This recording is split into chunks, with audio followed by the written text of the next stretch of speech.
بسم اللہ والصلاۃ والسلام علی رسول اللہ وبعد۔ کچھ دنوں پہلے بمبئی سے ایک سوال آیا تھا، اور وہ سوال یہ تھا کہ مسجد میں اجتماعی رقیے کا حکم کیا ہے۔ مرد و خواتین مسجد میں جمع ہوتے ہیں، رقیہ کے دوران لوگوں پر دورے پڑنا شروع ہو جاتے ہیں، شور مچتا ہے، عجیب و غریب ہنگامہ کھڑا ہو جاتا ہے، اور جو راقی ہوتے ہیں وہ کہتے ہیں کہ مرد و عورت کی پیٹھ تھپتھپاتے ہوئے کہتے ہیں کہ اے جن تو نکل جا۔ تو سائل یہ بھی پوچھتا ہے کہ انہیں کیسے معلوم ہو جاتا ہے کہ لوگوں کے اندر جن ہوتا ہے۔ تو یہ سوال کئی دنوں پہلے آیا تھا، لیکن میری کچھ مصروفیات تھیں جس کی وجہ سے میں بھول گیا تھا۔ آج کسی بھائی نے اسی سے ملتا جلتا سوال کیا تو مجھے اچانک یہ سوال یاد آیا، تو ہم نے کہا قبل اس کے کہ اس کا جواب بھول جاؤں پھر دوبارہ، تو ہم نے کہا کہ جواب دے دیتے ہیں۔ تو میرے بھائی، اسلام کے اندر رقیہ شرعیہ تو جائز ہے،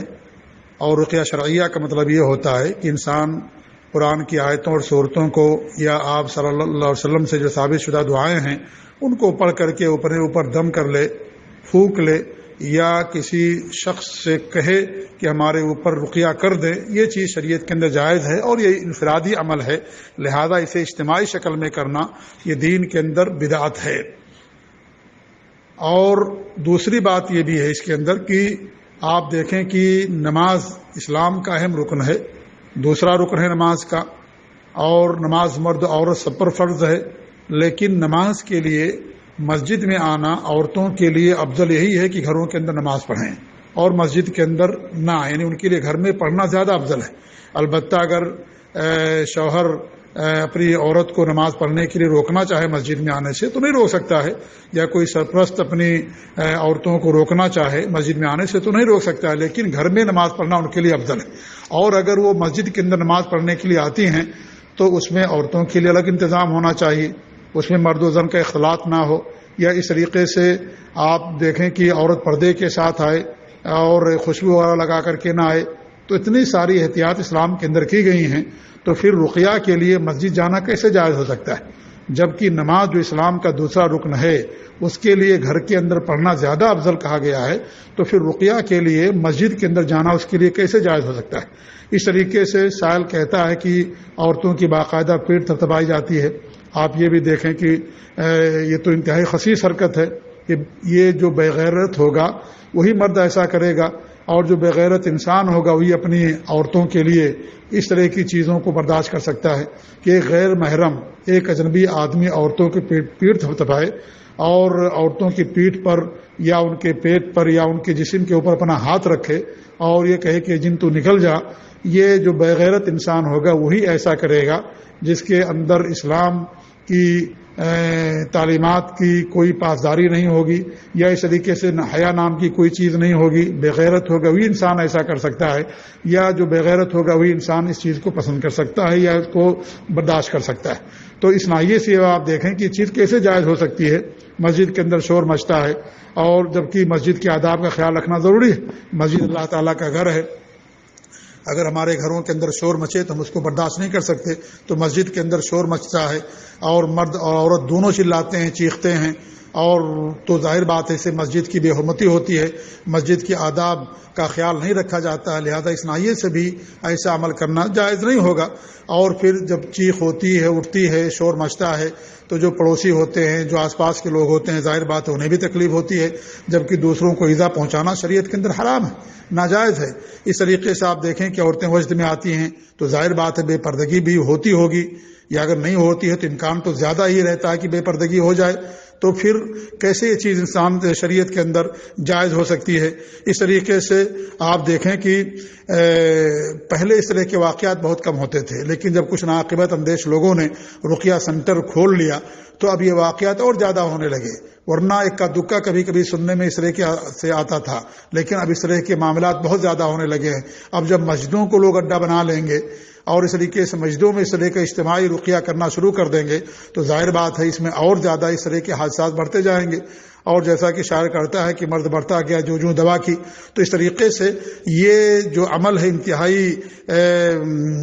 سنگین طرح کی بدعت ہے، یہ معمولی بدعت نہیں ہے، سنگین بدعت ہے۔ اس کے اندر دسیوں مفاسد اور تباہ کاریاں ہیں، کچھ باتیں میں نے بتائی ہیں، اور بھی اگر انسان غور کرے تو اس کے اندر اور بہت زیادہ مفاسد اور تباہ کاریاں انسان کو نظر آئیں گی۔ اور اس کی بدعت ہونے کے لیے میرے بھائی یہی کہہ دینا کافی ہے کہ آج تک الحمدللہ مسجدیں ہماری ان سے پاک تھیں، لیکن اب مسجدوں کے اندر یہ عمل شروع کر دیا گیا ہے، تو پہلے چیز نہیں ہوتی تھی، اب ظاہر بات ہے بدعت اسے کہا جاتا ہے کہ دین کے اندر کسی نئی چیز کا اضافہ کرنا، کوئی نیا عمل کرنا جس کی کتاب و سنت سے کوئی دلیل نہ ہو، اس چیز کو ظاہر ہے بدعت کہا جاتا ہے۔ تو اس کے بدعت ہونے کے لیے ہی کہہ دینا کافی ہے۔ تو یہ میرے عزیز بھائی بہت سنگین طرح کی بدعت ہے، اس پر قدغن لگانا ضروری ہے۔ مجھے تو یقین ہی نہیں آ رہا تھا کہ اہل حدیث مسجدوں کے اندر ایسا ہونا شروع ہو گیا ہے۔ اہل حدیث کی پہچان ہے کہ ہمیشہ بدعت کے خلاف کھڑے رہتے ہیں، چاہے چھوٹی بدعت ہو یا بڑی بدعت ہو، اور اس طریقے سے توحید ان کا شعار ہے، ان کی پہچان ہے، اور اس طریقے سنت کے احیاء ان کا طر امتیاز ہے،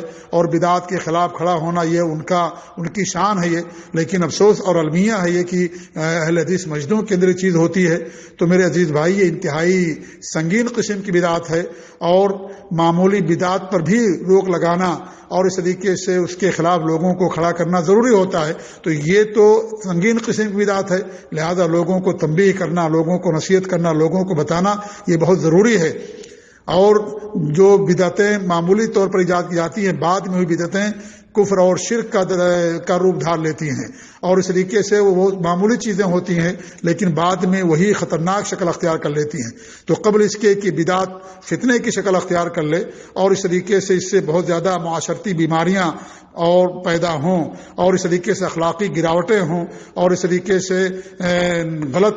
چیزیں معاشرے کے اندر پیدا ہوں، بہت ضروری ہے کہ اس پر قدغن لگانا اور اس طریقے سے اس کو روکنا انسان کے لیے بہت ضروری ہے۔ اس لیے میں بڑے ہی اس کے ساتھ افسوس کے ساتھ یہ بات کہتا ہوں کہ یہ چیز اہل حدیثوں کے اندر کیسے پیدا ہوگی۔ تو بہرحال اللہ تعالیٰ